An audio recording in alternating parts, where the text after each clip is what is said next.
I'm not up there. Is everything, how much rain was it? Is everything okay? I haven't been out of the house, but it came down not as long as it was the day before yesterday, Yeah. but it came down just as fiercely for Wow. about. We got an inch on Hot Dog Road. Oof. Wow. In about a half an hour. Wow. Less than half an hour. Yeah. How are the water levels? I haven't looked out. Water level came up 2 or 3 inches overnight, the night before last. Yeah. High as I've ever seen it at this time of year in 21 years. Really? I believe it's kissing the bottom of my dock.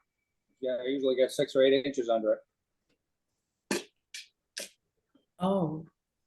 And then right now the water is touching the bottom of your dock? Pretty close.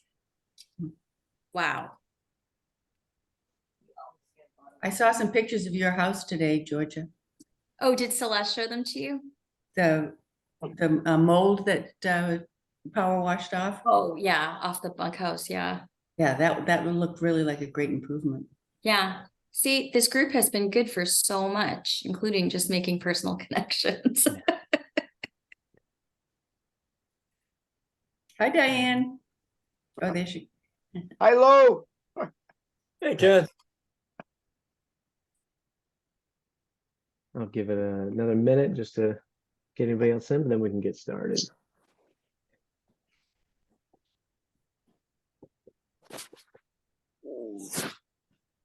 Yeah, a lot of trees down and stuff too. I heard College Road out by the Green Line was hit pretty bad too with that microburst the other day. Yeah, and we lost power overnight. Mm-hmm. Lane Road, I think, was washed out for a bit. Like it's open again. My grandmother lives on Lane Road. Yeah. Oh, that's in green, right? Mm-hmm. Yep. Yeah. All right. All right, I'll get started. Thanks everybody again for being here today. Appreciate it. I'll jump right into the update. Actually, does anybody have anything that they want to talk about? Anything that they noticed this past week? Anything like that? Any concerns about the pond that you've observed or had questions? I had something I wanted to bring up, but I don't know if this is the right time. Oh yeah, no, go for it. Maybe after we talk about the mission statement, Oh, okay. I can talk about something that I had in mind that was more specific. So Okay. Yeah. No, we'll circle back around. Okay. I can jump into my updates and stuff. I got the YouTube up and running. All those videos are on there. That's where I'm going to post the videos from now on, and I'll link them on the Facebook page too when I do that. So that should be good. Let's see. So I'm just looking at my notes here. So I did look into somebody was speaking last week, and I think it was Cassandra. She was talking about a dam commission meeting she attended back in either October or September of 2022 about somebody who came and was talking about the work that was done on the lower Lisbon Dam that was removed on Sabattus River in Lisbon, and to see if I could find. I went to those records of the dam commission meeting minutes that we had. And I think that person's name is either Joe McLean or Casey Clark. And it looks like the meeting minutes are, they do have some detail, but I think Casey Clark is from the Maine Department of Marine Resources. And John McLean is from the engineering team that did the dam. Cassandra had mentioned that he had a pretty good talk about the work that the dam removal would take and what it encompassed. So I'm just gonna reach out to. I was hoping Dan would be on this call, so I could talk to him and see if he remembered. But I'll reach out to him by email, and then I'll follow up with you all about that next meeting. And let's see, so Wayne had emailed me a link to a conference that happened in 2019 about the impact that alewives could have on the ponds and lakes. So it's an interesting thing. So it's been asserted by state officials that it could help reduce algae blooms in paired ponds like Sabattus. But there's conflicting academic research on that, and that was one of the things that the conference addressed in 2019. I reviewed the academic papers and the presentations that they did present during that conference. It was conflicting, like I had said. The state seemed to be the one that was really like saying that it does have a net benefit. There was a lot of academic research too that was talking about that there is no correlation with any type of benefit to the pond itself. So I actually reached out to one of the professors that talked at that conference. I sent him an email early last week or late last week, and I'm just waiting for his response back. I'm going to follow up again at the end of this week if I don't hear back from him. And essentially what he was saying is just a summary of his data was that there didn't seem to be any correlation between like putting alewives into the pond or stocking the pond and any reduction of phosphorus, internal phosphorus loading or algae blooms. He even suggested that there might be a negative impact to it as well. And that kind of led me down like a rabbit hole of the Dam Commission notes from their meeting minutes and seeing, because their new plan for the dam, for Sleeper Dam, the replacement includes a fish ladder for those fish to get into the lake naturally or into the pond naturally. They also are stocked in the lake every year as well, or mostly every year. And I'm just curious about where they're getting that. Why is that such a big concern? Because it is an additional cost to do the fish ladder on top of the dam replacement. And I guess I'm just wondering what their reasoning is for that. It's not like I'm not suggesting any accusation or anything, but that connection to lobster bait and lobster fishermen having more access to cheaper bait is an interesting thing for the state's position. I don't know why, if some of the academic research is kind of suggesting that there isn't really an inherent benefit that they can tell with the data. But I'm just want to let you all know I'm digging into that, trying to figure out what's going on there. And I hope to connect with the Dam Commission, connect with that professor who presented his research back in 2019, and potentially even talk to somebody at the state to see why their position is that way. Because the presentation that I reviewed from the state that they presented in 2019 specifically had Sabattus Pond in it, and suggesting that there was a benefit, but from the limited data that was on the presentation, and granted, it wasn't recorded, so all I had was the slides and their executive summary. I didn't see that there was any recognizable correlation. I mean, and so I'm just investigating more. Is essentially where I'm at, but. And that is where that is. Upcoming events in green. Can I just make a comment? Yeah, of course. Sorry to interrupt. I just, No, okay. everything you just said, I apologies if I sound like a broken record, but everything you just said just speaks to the need for what we're doing and for organizing and to have an entity that can represent the voice of the lake and the watershed. So thank you. Because it didn't have a voice, or it happened for a while. Let's put it. That's it. Yeah, no, I agree too. And like, I'm just very like curious about why these positions were taken for a lot of these things, because they influence decisions about the pond and about the people around it without I don't think any concrete evidence to point to, let's put our resources into that position. That social connection or that structure connection to lobster fishing and that access to cheaper bait. If you have more ponds that can produce more bait, it would decrease the cost of the actual bait if you had more access to it. And lobster fishing is an enormous industry in Maine, and it has enormous political support too. So like I said, not an accusation, just an interesting social connection that I think that should be noted in this conversation. But I would love to hear their reasoning for including that fish ladder in the new dam that they're proposing and stuff. So, and also those decisions being made without any input from any of the impacted stakeholders. Absolutely, yeah, and And like there was more evidence to the contrary that it wasn't at least it wasn't impactful at all, or like it wasn't beneficial at all in that way, like not necessarily negatively impactful but not beneficial. So it's an interesting thing, and I'm just diving deeper into it. But yeah, and the dam commission meeting, I believe the next one, I'll make sure to put a reminder in the email in the Facebook page that I send out when the next dam commission meeting is, but it is next week, I believe. And I highly encourage anybody who's living in the community to go to it. I would 100% attend if it had virtual access, but it does not. So I am unable to, but I would be very interested to know how that process is going, because I did comb through those meeting minutes, and it seemed like of course, like the dam replacement and repair has been a long talked about thing for over 20 years. But I would love to just speak to somebody about what was behind the rationale for some of the decisions there, not in any type of like, auditing type of way, just curious about why some decisions were made in that way. But yeah. Who or what would benefit from a fish ladder? So there are some in other environments. It's about reconnecting the environment together. So historically, putting dams in has really isolated a lot of areas of like fisheries and ponds and rivers.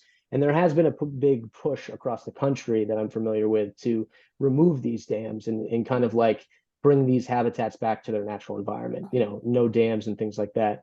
But the alewives, it is interesting that is the main focus of having the fish ladder. It's not for anything else, any other type of fish.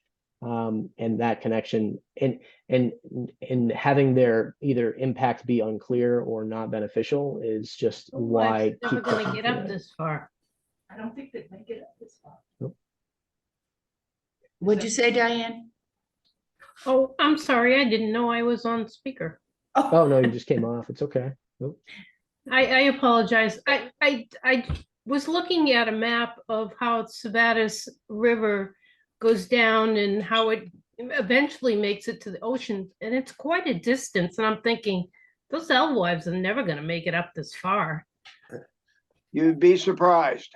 Yeah, I know fish travel a long ways for spawning. I'm not entirely sure Right. About their biology and their habits, but yeah, they might be able to. Technically, I think they would just need to have access to the Androscoggin, right? Mhm. Yeah. But no, great point. Well, Upcoming it's events. probably 25 miles Yeah. I mean, it's a ways. I mean, even just to the Androscoggin. to the bay. Yeah. So looking into that, I did reach out to that professor, so I'm just waiting to hear back from him.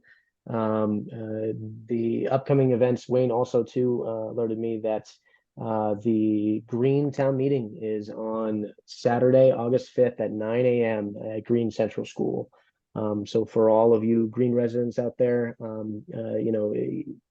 definitely go and attend, talk about the pond and bring up some of these concerns. Town meeting is certainly a big place to do that with a large audience. I know they're talking about, Wayne was talking about them potentially putting a solar farm somewhere near there as well, which they're planning to have a discussion for. But I'll put a little blast out on the Facebook page just for all the Green residents for that as well.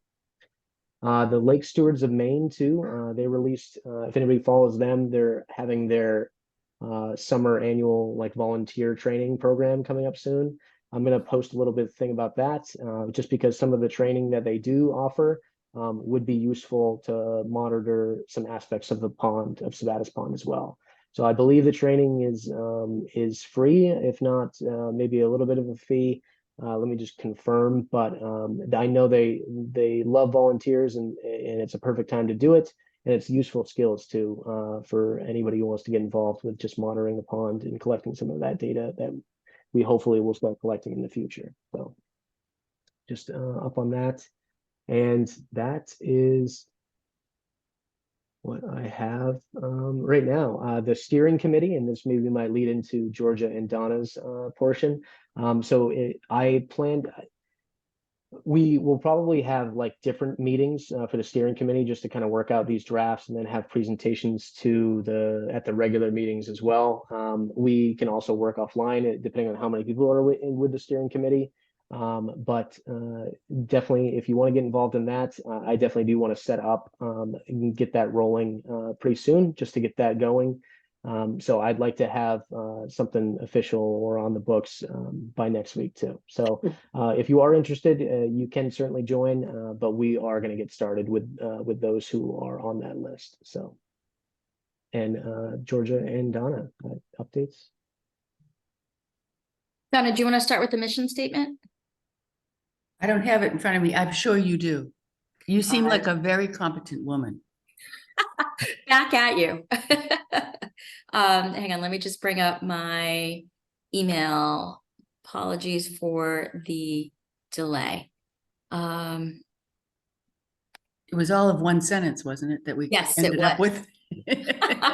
Okay, so I've been, as I'm sure many have, looking at lots of different lake associations online and articles about forming a lake association. The first thing that you do is, one of the first things is to decide what your mission statement is, and that goes into bylaws. Last week, Donna and I volunteered to come up with a mission statement. And so I don't have this on one document. I apologize, but I'm going to read it out loud. This is just, it's a draft to see what everyone thinks. Everything I read says, keep it short and sweet and simple. Don't overcomplicate things. So what we came up with was the following. The mission of the Sabattus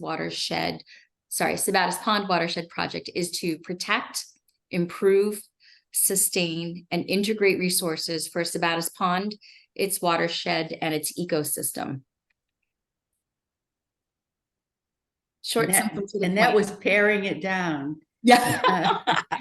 Yeah, we started to get in our heads a little bit, but we kept it short. No, I like it a lot. Anybody else have any thoughts? When you say integrated resources, what do you mean by that? Okay, that was my dog in the fight. I wanted that phrase.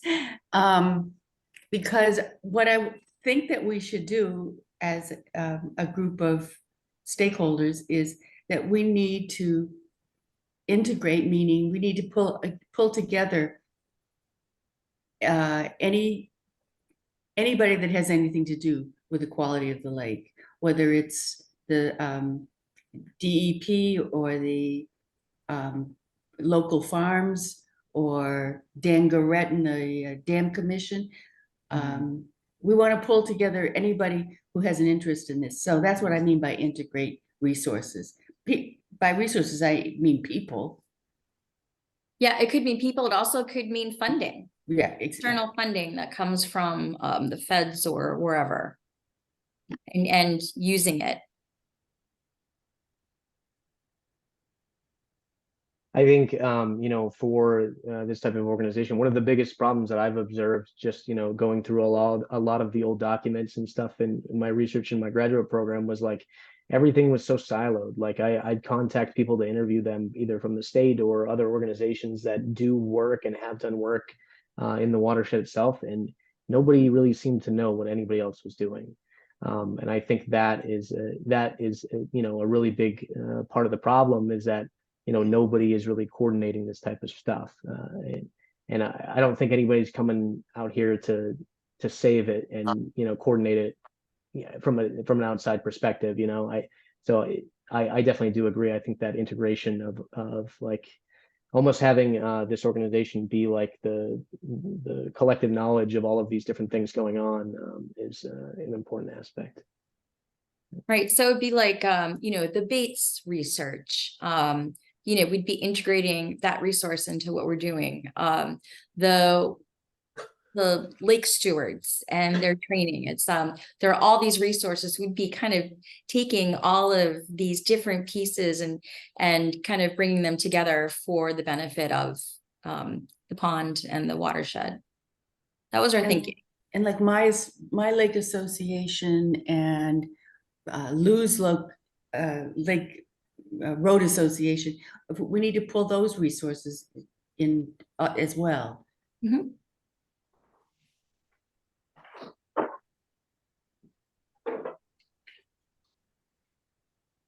Thoughts, Lou? What's that? Oh, did you have any follow-up stuff on that, or? Oh, no, that answered my question. You need a vote on this?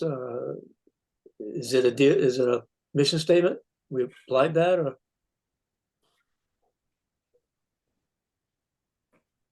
I just figured out I'll put it into the chat. That would be really helpful. There we go. Okay, now everybody can see it. Yeah, I think there is a process, right, Georgia, that we have to go through to have this stuff officiated. I think with Yeah. the steering committee. Yeah. Yeah, so but we this is I want to show everybody the direction and see if everyone agrees with that direction and make it a kind of a collective decision-making process. Does it sound okay? Does everyone think like, yeah, I think that's kind of what we should be doing? Yeah, collective input, essentially at this Yeah. point. Yeah. Is there anything we should add to it? Do we miss anything? Maybe a question to think about is like, when you think about the work that we're all trying to do, what values pop into your mind? Like, what's important to you? And does that mission statement, is it inclusive of that in that way? Just something to brainstorm. Yeah, and there was a lot of other stuff in there to educate for the benefit of future generations. But again, it was too much. And if we decide that we should expand the mission, you can always expand the mission too. Well, and also too, I think the aspects of what you put in there, there are elements of education and outreach and stuff Right. that is baked into those things, Yeah. without having to have them be said. So. Right.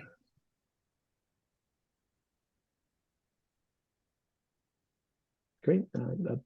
I would assume that that is a solid movement forward, that everybody is good with that. Yep.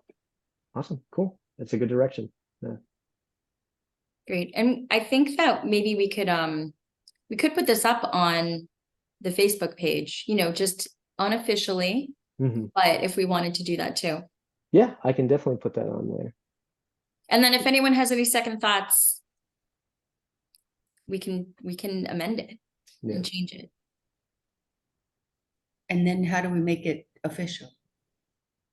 We have to, the steering committee has to vote on officers and stuff to dictate this, and then it's presented. Oh.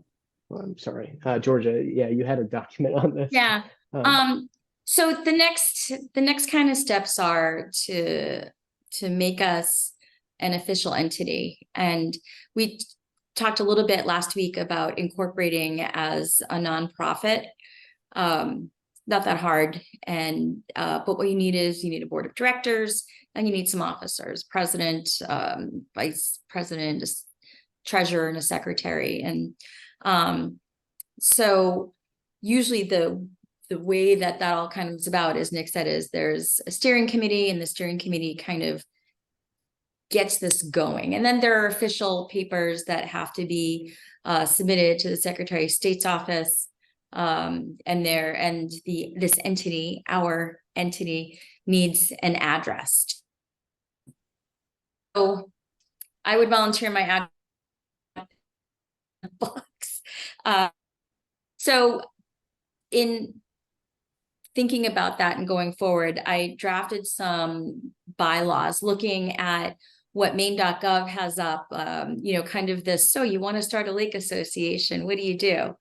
And they're really, really simple bylaws. And I think maybe what we should do, Nick, is maybe email them out. Mhm. And it basically says like, the Sabattus Pond Watershed Project shall have a board of directors. Mhm. There shall be a few officers, there shall be an annual meeting, and it's all kind of this stuff that you need in bylaws so that we have a framework. And so that we have a structure. So I think the best thing is just maybe email them out so everyone can see what they look like.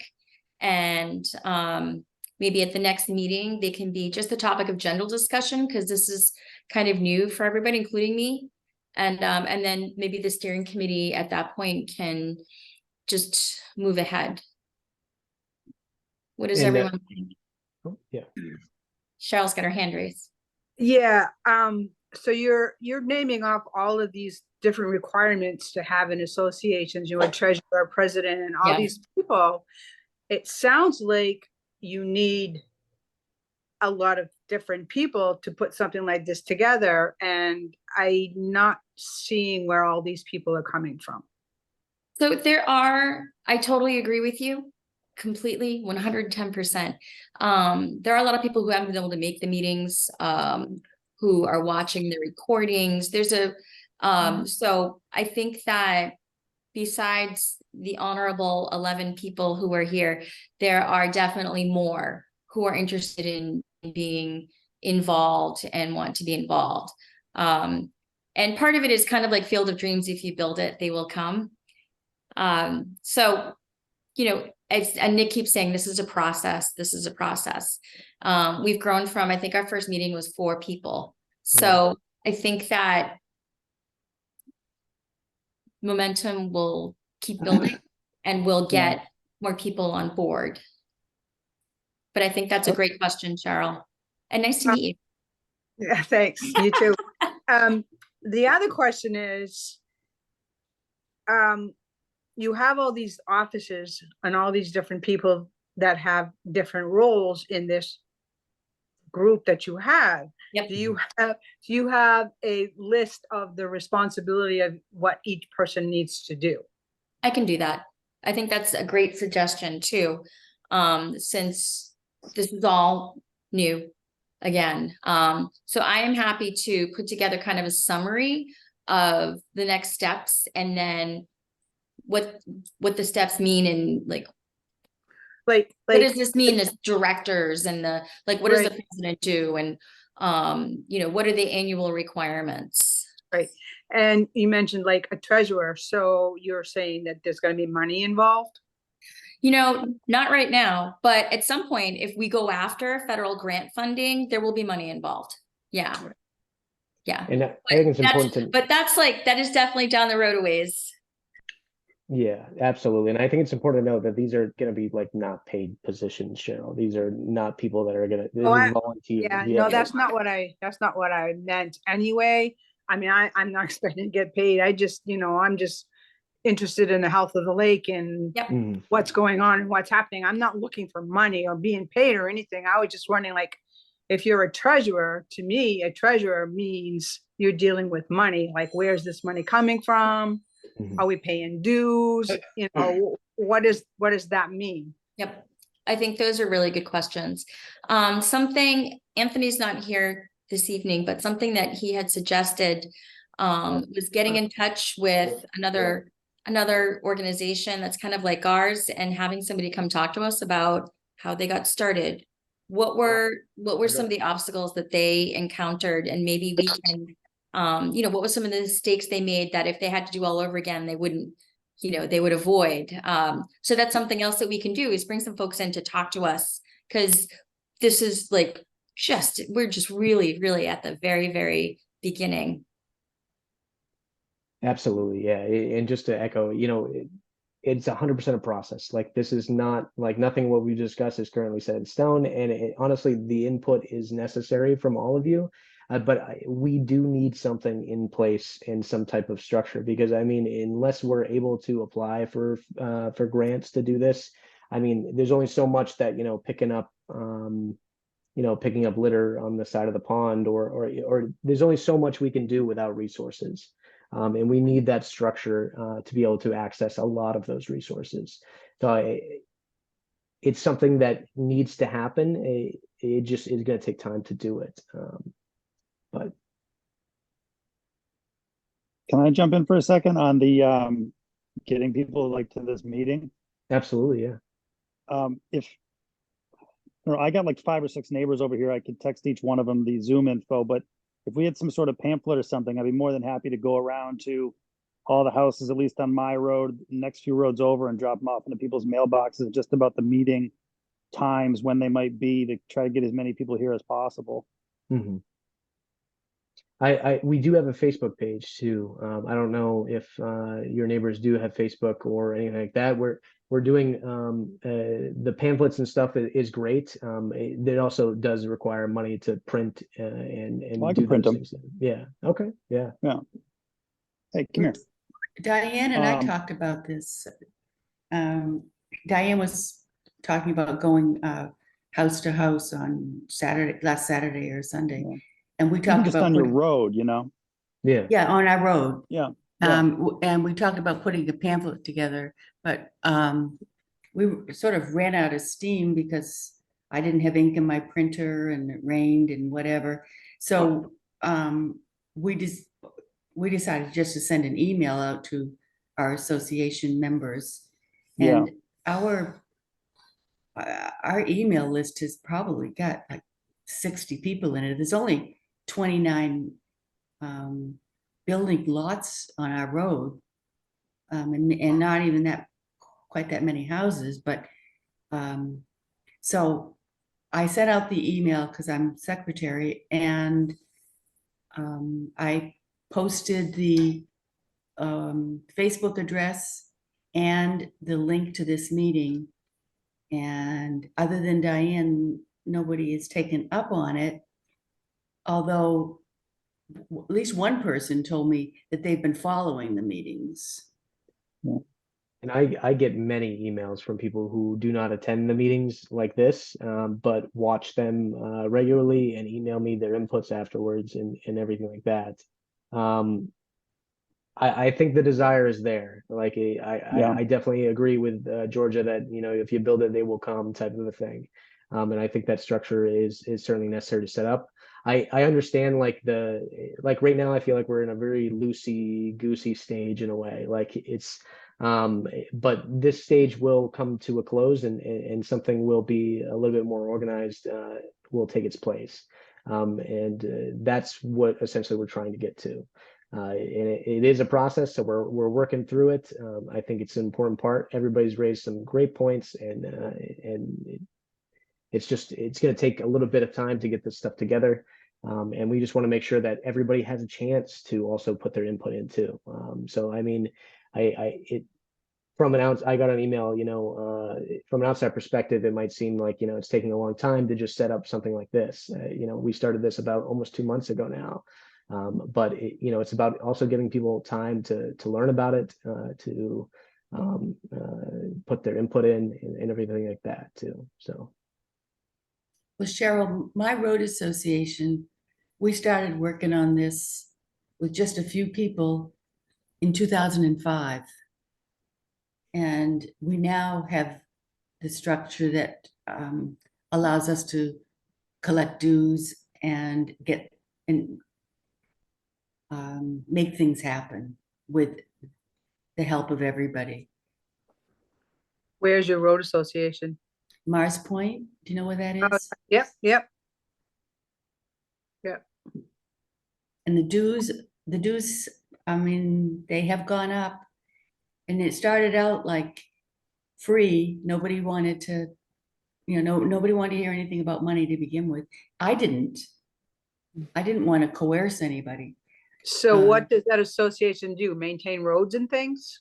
Yeah, it's in my situation, it was all about, there were 1 or 2 people on this road, of which 25 people were living. 1 or 2 people were doing all of the maintenance. Yeah. And it wasn't fair. So bit by bit, we organized, and now it's a requirement that if you live here, you have to pay into the maintenance of the road. Yeah. But it was all decided by the people of us who live here. I mean, it wasn't any outside organization other than the state who wants us to file an annual fee of $35. other than that, it's all about us making the decisions of what is to be done and who's gonna pay for it. Yeah. You get 100% participation? There are 2 or 3 people who are not current on their obligations. And that's really not bad out of 30 people or out of 30 Yeah. pieces of property. But mostly it's, and the way it is now, and this has been working out over time, if you, at this point, after, what is it, 20 years? If you don't pay any dues, there's a lien on your house. Wow. Wow.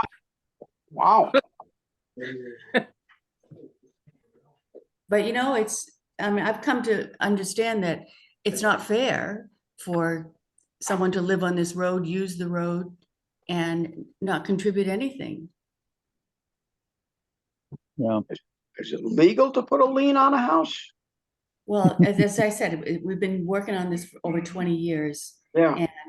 And bit by bit, there have been laws that were not even on the books in 2005. Other lake organizations have put together the legal language to require people to pay. And at this point in time, you can put a lien on someone's house. So for us, that is not something I don't think that, yeah, we're interested in. That's not, what we're planning to do. Yeah, there won't be liens. No, nothing like that. It's mostly just to be able to apply for grants, to be able to get federal funding that's out there to help improve the pond. Like I would love it if we wouldn't have to tap into any other internal resource in that way. So that money is out there, and incorporating as a nonprofit gets us access to that. So that's the purpose. Well, Lou, I'm glad I paid the road so you don't own my house. I was gonna send you a letter.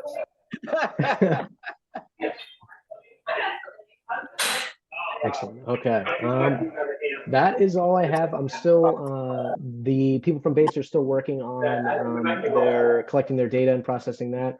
I'm sorry, I'm getting some feedback from somebody's mic. But Bates is still working on that, so they will we'll schedule something there.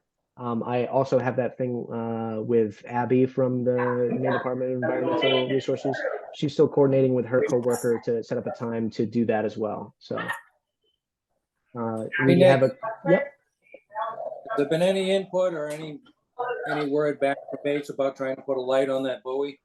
Yes, so I did talk to them when I spoke to them about 2 weeks ago about it, and she said she was going to talk to Holly. I will follow up with her now. Is it still not on there? No, it's not. Okay, all right. I'm going to follow up with her right after this then. Okay. Thank you. Yeah. And just a little input on this type of an association. I've been Yeah. involved with the Snowmobile Club for about 35 years. Mm-hmm. And typically we have 70 to 75 members every year, but 10% of the people do all the work. So just so what we can expect. Mm-hmm. But the more support we can get from everybody is better, because it shows support in general. But typically don't get 100% participation in this type of an organization. No, and I 100% agree, and honestly, that's been my experience with a lot of this stuff too. You know, inwardly, the goal that I focus on is the restoration of the pond itself, the environmental aspect. And I'm not expecting, I'm not expecting everybody to participate where they can. I'm not asking that, and I know other people in this group are not asking that, but it's something that I care about immensely, and it's something that I'm willing to volunteer my time to do, and I'm going to keep trying. So that's just where I'm at in that aspect. I think Tom needs to mute his. Hey, Tom, do you mind muting your mic real quick? Yeah, I'm at a fire station. Oh, yeah, no worries. And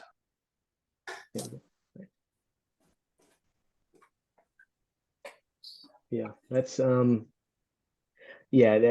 participation that is pretty typical, but it's still important work, and it's still something I'm willing to volunteer my time for. So as long as there's still desire in the community to do that, I'll still be working side by side with whoever wants to. So one other thing I just found out this morning too, that we had power outage at the our place at the lake. My daughter was there and she called us and told us. So we went on CMP's website. It looks like there's 47 properties on our road alone, which I knew there was 30 or 40. I wasn't sure what was an exact number, but it looks like there's 47 just on F. Sanborn Road. Yeah, So, there's and lots. once we start getting paperwork moving around and try and get the word out, there's a good chunk of people that we might be able to pull some support from.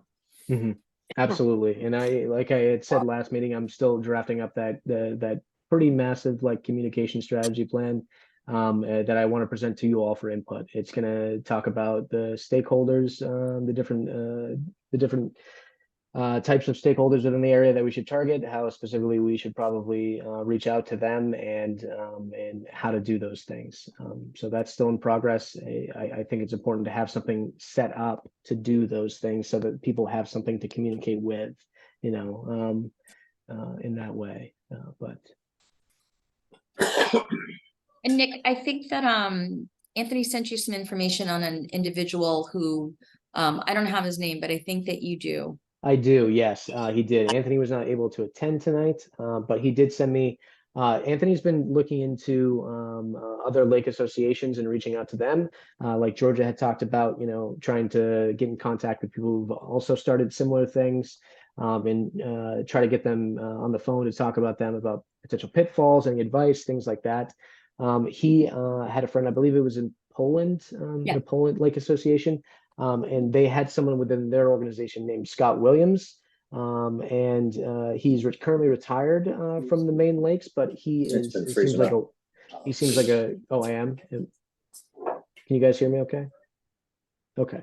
And he is a great resource. Anthony's in process right now about speaking out. He actually responded back this evening and said that he would love to put something together. And he's actually done a lot of work with the pond, Sabattus Pond specifically too, in the past. So we are hoping to get something set up where he makes a presentation to us all. That would be recorded and then uploaded on our YouTube page for people who aren't able to actually attend the meeting. But that is something as well that Anthony's working on. He's doing great on that too. So we have a lot of potential people for the regular meetings, like coming in, informational, educational, providing this information to us. Making those connections for future work and working together in collaboration. So,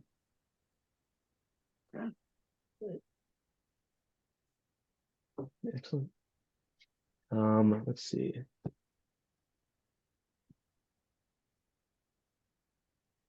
That is all that I have for this evening. Does anybody else have anything, Georgia? Big Mouth Donna does. Oh no. When communicating with Georgia and we were trying to do this mission statement, I started thinking about, is there any chance that we could have a goal like a number of lake clarity?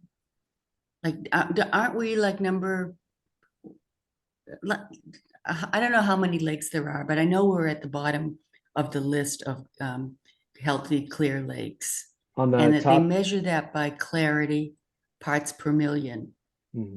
Is it any chance that? Use they call it a Secchi disc. Yes, there you go.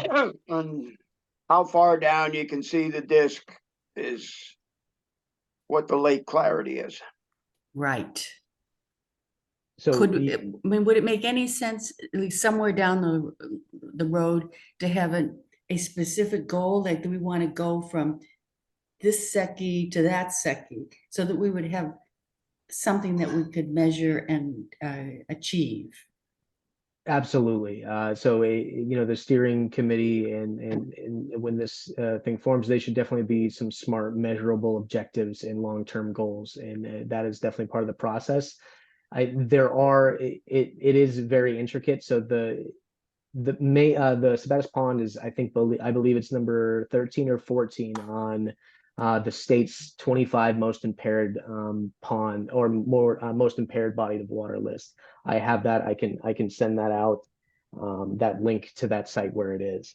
So there are many different measurements of what you can measure achievable objectives in that way.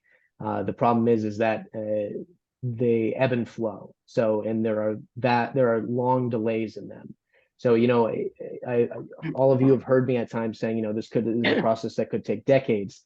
We could invest $1 million if we had access to $1 million in this community, tomorrow, and you might not see any measurable results for 10 years. So that is the difficulty with that.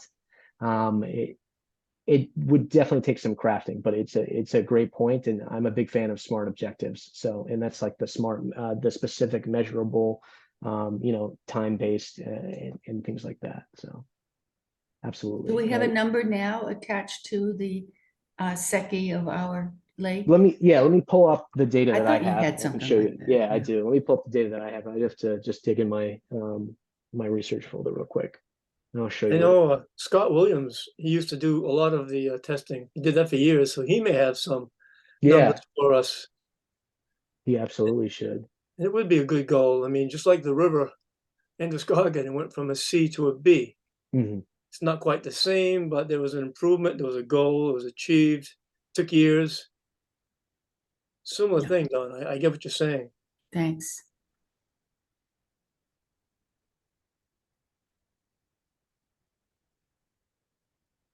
Sorry, I'm just digging through all my files here. Well, the important thing with that whole thing too is that you have a baseline and a goal. Yeah, At that's least where we I'm know coming it from, Ken. right now. And one of the biggest findings from my resilience assessment of the pond itself is that hold on, let me share my screen real quick. Is that the necessary data to make those calls and to see where it actually is in that transition process is not even really widely available. Do you think that what Bates has done, once we get our hands on that data, do you think that might provide the baseline that we need? Honestly, no. Okay. Yeah, I mean, it's like not starting from zero, but it's not. Yeah, you need a lot of data for making those types of things. But hold on. Georgia, when I talked to Go ahead. Georgia, when I talked to Frankie, who was doing the drone work for Bates, what they were doing was looking at the movement of clarity from above. So they were trying to follow, I don't know if it was weeds or islands or what, but they were looking at clarity, from a bird's eye view. Yep. Which was very different than the SECI. Because the SECI is a clear pipe that, if I understand it correctly, someone probably knows, that it's a pipe that's clear that you put into the water, and it tells you, how many feet you can see before it gets to be all dense. But you need somebody to measure that, and I don't believe anybody has in the last few years. Is that correct? That is correct, Lou. And that's like part of, like that stuff needs to be tracked. It needs to be measured because it informs our decision making for how we tackle the problem. And I know my presentation on the data was over 2 months ago, but it was very focused on establishing those processes and of measuring that data consistently, because that data is what we need to make those decisions in the future. Because if we do get a grant to try to do some type of treatment or try to improve erosion, how are we going to know where to do it if we don't have the supporting data to point us to where we need to go and apply those resources? The data needs to be collected in order to make informed decisions, and that is honestly the starting point of where it should go, and on top of engagement and outreach and education throughout this whole process too. But can all of you see my screen? This is the phosphorus data, and this was taken from the Sichi discs, and it is micrograms per liter, and they use that as an estimate, I believe, from those testings. And as you can see, it is very sporadic, and the last one was taken around 2018 that I have access to. And it ebbs and flows. So typically bodies of water with less than 12 micrograms per liter, or sorry, let me rephrase that.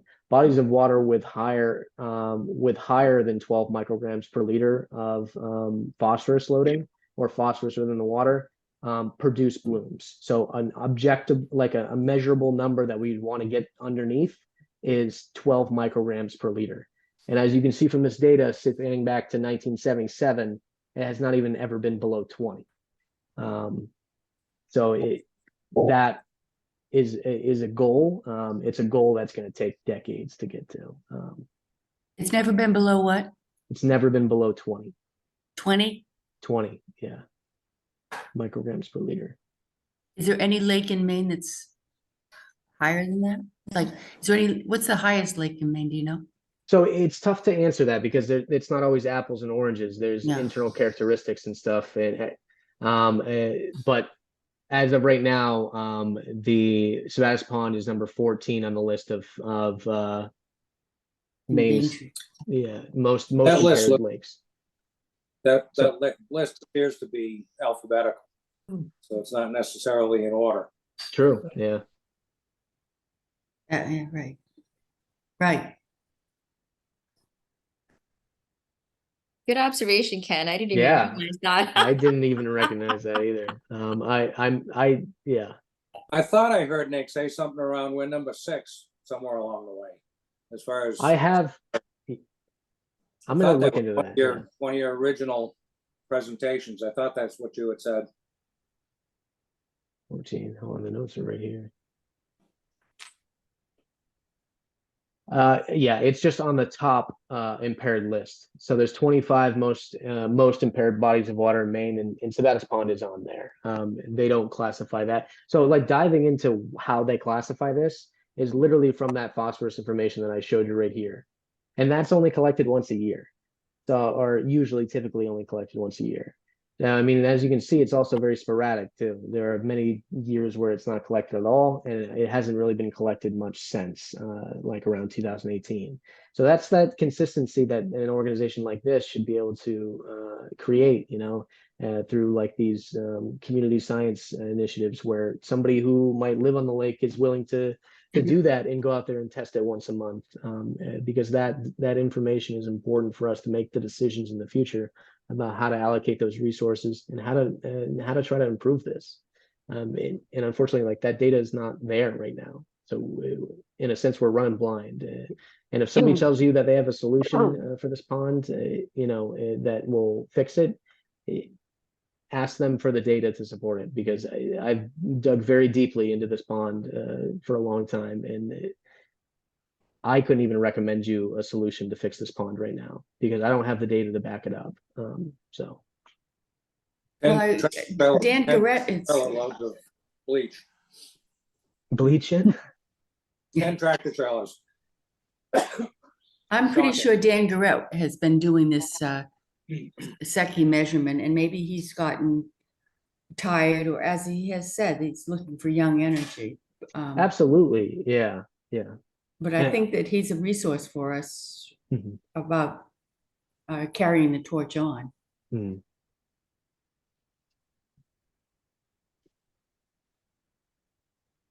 Yeah, Dan used to do that, and the Boulettes from the Lake Association also used to do that. So it was nice they were getting it from 2 different areas of the lake, but that was years ago. And these, and absolutely, it's not a, somebody stopped doing it and is not able to now. It's about creating the processes to make sure that they are getting done in that way, or somebody is able to do them. Because it was volunteer. Yeah, absolutely. Yeah. And Does there are anybody ways. have any idea what depth they need measurements from? Is it along the shore, or is it out in the middle of the lake?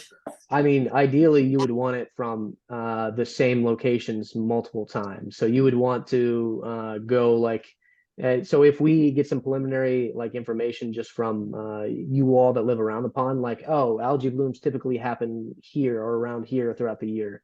That's where we would start measuring that area. And then you would want to coordinate that and have measurements from multiple areas in the pond, but consistently the same place in those multiple areas. The one thing that I've noticed over on F. Sanborn Road is that we're on the downwind side. It seems like a lot of things migrate in that direction.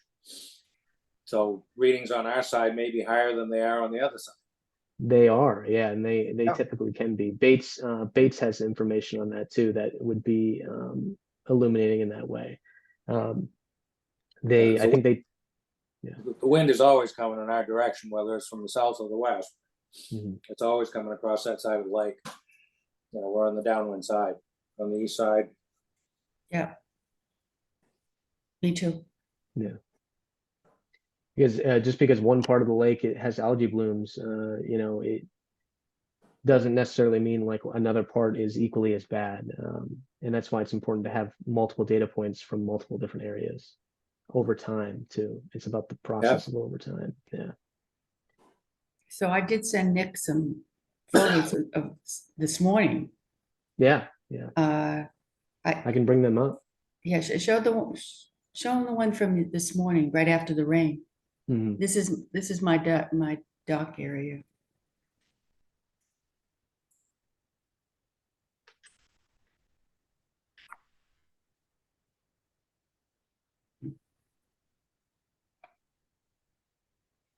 Second.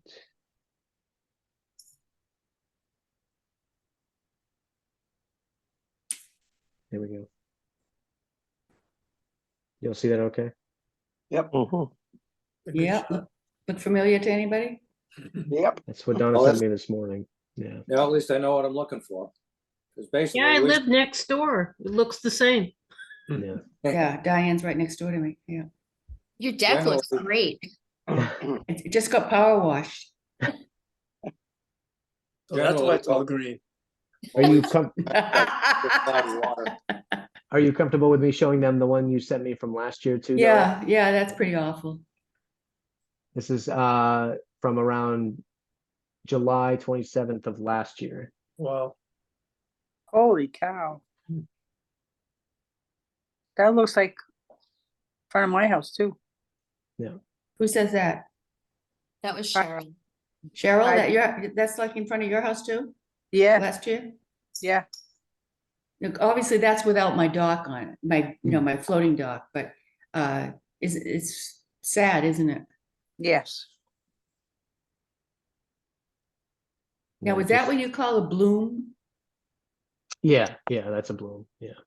And the other one is just algae. Well, it's all algae. So what you're seeing here is probably the difference in the dominant type of algae that's blooming at that time. So it's all studies have shown, testing has shown in the pond that it's typically cyanobacteria algae blooms, but there's different types of cyanobacteria algae blooms. And this is the difference in what you're seeing. Their genetic characteristics, the type of biotoxins that they produce, it varies between the different species of those type of cyanobacteria. So I could not tell you which one just from looking at it. It would need to be tested and gone to a lab. But you can definitely see the difference in like the different types.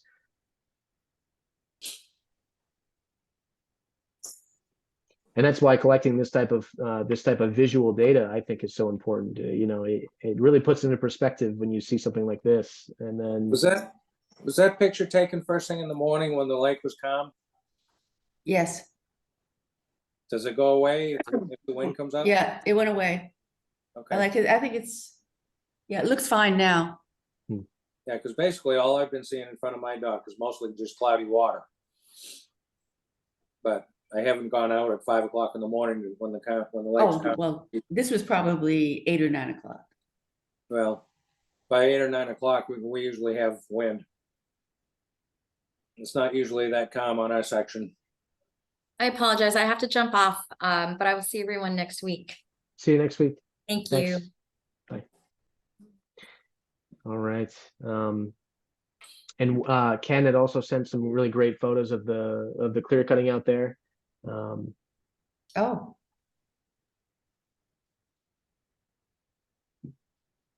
Oh.